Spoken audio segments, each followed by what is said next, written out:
Hey everyone, welcome back to the channel. Hope so आप सभी बहुत अच्छे होंगे। आज हम लोग डिस्कस करने वाले हैं क्लास 11th का एंट्रेंस एग्ज़ाम का सिलेबस एसओएससी में ह्यूमैनिटीज़ डोमेन के लिए। तो अगर आप लोग चैनल पे नए हो तो चैनल को सब्सक्राइब कर लेना, कोई भी नोटिफिकेशन आप लोगों से मिस ना होने पाए। एडमिट कार्ड वगैरह कब आएगा, सारी अपडेट आप लोग को इस चैनल पे सबसे पहले मिल जाएगी। आज मैं आप लोग को बताने वाला हूँ कि एग्ज़ाम का पैटर्न आप लोगों का किस तरीके का होने वाला है, क्या ब्लूप्रिंट रहेगा, किस किस सब्जेक्ट में से आप लोगों को क्वेश्चंस पूछे जाएंगे। तो आप लोग वीडियो को बहुत ही ध्यान से देखना और बहुत ही ध्यान से समझना। यहाँ पे सबसे पहले आप लोग को स्क्रीन पे यहाँ पे बेटा शो हो रहा होगा, देखोगे ध्यान से तो 5 सेक्शन हमें टोटल दिए गए हैं, जिसमें से मैं हर एक सेक्शन को एक्सप्लेन कर देता हूँ कि क्या क्या करना है। सबसे पहले आपका है इंग्लिश रीडिंग एंड कॉम्प्रीहेंशन की हम लोग बात करें तो रीडिंग एंड कॉम्प्रीहेंशन में आप लोगों को क्या है कि आप लोगों को पैराग्राफ दिया जाएगा, उससे रिलेटेड आप लोगों को क्वेश्चन पूछे जाएंगे और उसी का आंसर आप लोगों को करना पड़ेगा। एमसीक्यू टाइप होगा, ठीक है। पूरा पेपर जो है एमसीक्यू टाइप होने वाला है। पहले क्या होता था कि क्लास 9th के लिए जो एंट्रेंस एग्जाम होता था ह्यूमैनिटीज़ डोमेन के लिए, उसके अंदर आप लोगों का सब्जेक्टिव भी आता था, लेकिन इस बार सब्जेक्टिव बिल्कुल भी नहीं है। पूरा का पूरा मल्टीपल चॉइस क्वेश्चन है, ऑब्जेक्टिव पेपर है। 3 घंटे का पेपर होगा आप लोगों का, ठीक है। और बाइलिंगुअल में होगा, यानी कि दोनों भाषाओं में होगा, हिंदी और इंग्लिश दोनों में होगा। बट जो कॉम्प्रीहेंशन है वो आप लोग का इंग्लिश में ही रहने वाला है, ठीक है। इस चीज़ के लिए ध्यान रखिएगा।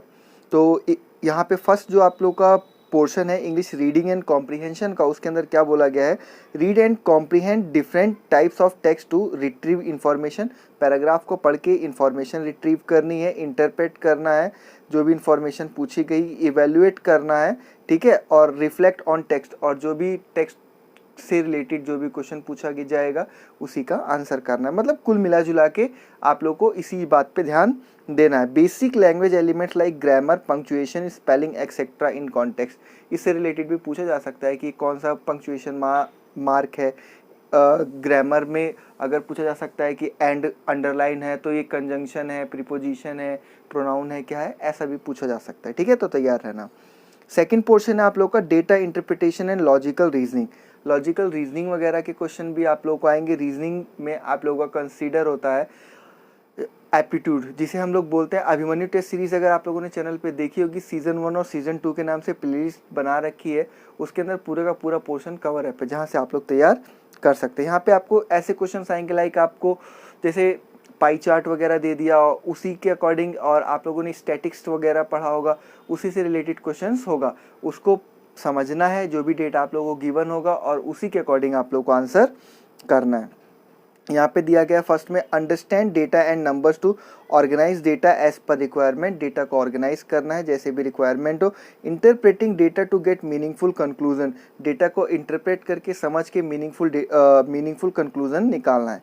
इसी में सेकंड पॉइंट है आपका thinking logically through numbers, identify relation between numbers और number series by finding pattern that may be hidden. कहने का मतलब है रीजनिंग के क्वेश्चंस, एप्टीट्यूड के क्वेश्चंस। थर्ड पार्ट है understanding abstract concept hidden in words, same as, ये भी आपका एप्टीट्यूड के अंदर आ जाएगा, ठीक है। और generalize beyond vocabulary recognition. Fourth point है आपका reasoning with sign and shape, ये भी आप लोगों का वर्बल और नॉन वर्बल रीजनिंग दोनों कवर अप कर लेगा। आइडेंटिफाई करना है, फ्लो चार्ट वगैरह, सेम। पूरा का पूरा पोर्शन जो है एप्टीट्यूड का पोर्शन है। थर्ड है आपका करियर ओरिएंटेशन। इसके अंदर आप लोगों को क्या क्या कवर अप करना है आप देखेंगे। Demonstrate basic understanding of different careers like humanities field such as, journalism से रिलेटेड क्वेश्चन आ सकता है, सोशल वर्क से रिलेटेड आ सकता है, लॉ से रिलेटेड आ सकता है और रिसर्च से रिलेटेड आ सकता है। टोटल क्वेश्चन होंगे 15, ठीक है। उसके बाद है क्रिटिकल थिंकिंग। क्रिटिकल थिंकिंग में आप लोगों को कोई सिचुएशन वगैरह दी जाएगी और हिस्ट्री, पॉलिटिकल साइंस, ज्योग्राफी इसी से रिलेटेड होगा। और ये सब्जेक्ट जो कवर अप होंगे वो क्लास 10th के ही होंगे। यहाँ पे क्लियरली मेंशन भी किया गया है from grade 10th social science curriculum. जो भी क्लास 10th का आप लोगों का सिलेबस है उसी के अकॉर्डिंग आप लोगों से क्वेश्चन पूछा जाएगा, ठीक है। लास्ट है आप लोगों का रिसर्च मेथड की। अगर हम लोग बात करें तो इस टॉपिक में आप लोगों के 10 क्वेश्चन होंगे total. Understand the different research method and tool. Research method और टूल से रिलेटेड मतलब पैराग्राफ टाइप का ही होगा, उसी को पढ़ना होगा, उसी से रिलेटेड क्वेश्चंस होंगे। डेटा एनालिसिस करना पड़ेगा, separation between primary and secondary research और क्वालिटेटिव और quantitative data, different research tools such as survey, interview. मतलब पैराग्राफ ही पढ़ के आप लोग को ज़्यादा से ज़्यादा क्वेश्चंस के आंसर करने हैं, तो ज़्यादा डिफिकल्ट पेपर नहीं होने वाला है। लेकिन आप लोग अपनी हिस्ट्री, पॉलिटी, ज्योग्राफी और इकोनॉमिक्स इसको पूरा का पूरा फोकस रखेंगे। इसके अलावा इंग्लिश में आप लोग ग्रामर पे थोड़ा सा फोकस रखेंगे और साथ में एप्टीट्यूड। अगर ये सब चीज़ें अच्छे से कर ली तो पेपर जो है बहुत आसानी से क्वालिफाई हो जाएगा। और कि कोई अपडेट होगी तो मैं आप लोगों के साथ शेयर कर दूंगा। चैनल पे नए हो सब्सक्राइब करना बिल्कुल मत भूलना।